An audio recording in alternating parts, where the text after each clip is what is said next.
Now let's have a look at how dot notation can be used to access Dynamo objects, as we would use them in the Dynamo graph. Let's open up a new Python script node.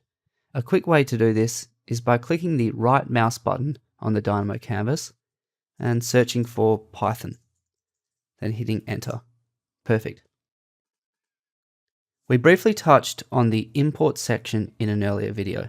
On lines 2, 3, and 4, the default Python script automatically imports CLR, and from this CLR class, we're using the addReference method with protogeometry as the parameter, followed by from Autodesk .designscript.geometry import star.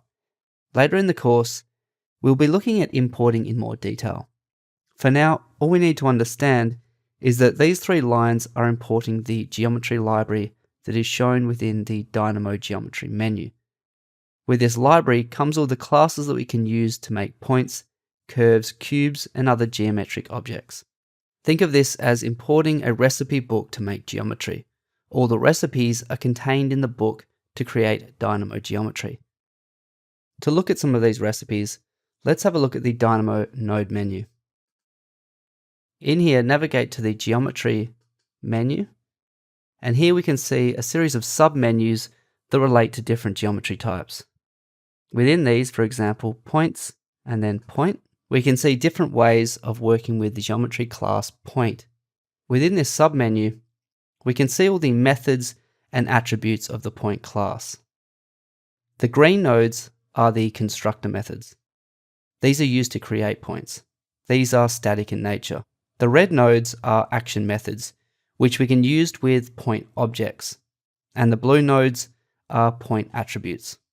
We can check how to create a geometry object such as a point by checking the constructor method node's description.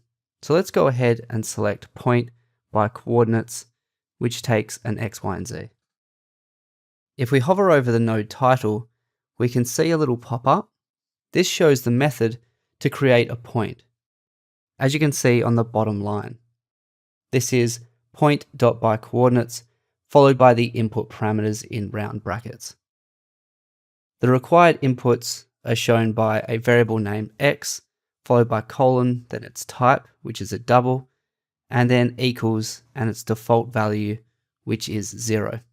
These are also shown as the inputs on the node. The point shown at the end of the line is the return data type. So let's open our Python script back up and try creating a point from within Python. As we already have the Dynamo geometry classes imported, let's go ahead and create a point using the syntax we've just looked at.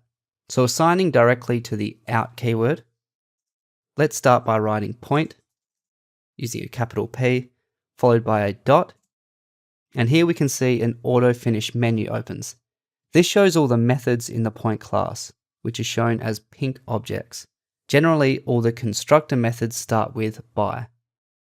Any method that doesn't start with by needs to be used with a point object.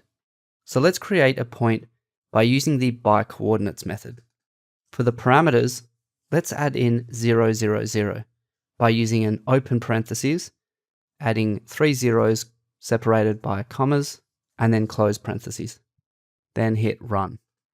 Great, so you can see there's our point in the Dynamo graph. We can update this point by simply updating the parameters on the byCoordinates method. For example, let's add in 1, 1, 1, and hit run again. Perfect, so you can see the point has been updated. We now have a point object that has been created in Python using the Dynamo geometry library. Using dot notation allows us to access the point's methods and attributes from within Python. Now that we understand what the Dynamo geometry library is and how to access its objects, methods, and attributes using dot notation, let's take a step back and go through some of the fundamentals of the Python programming language.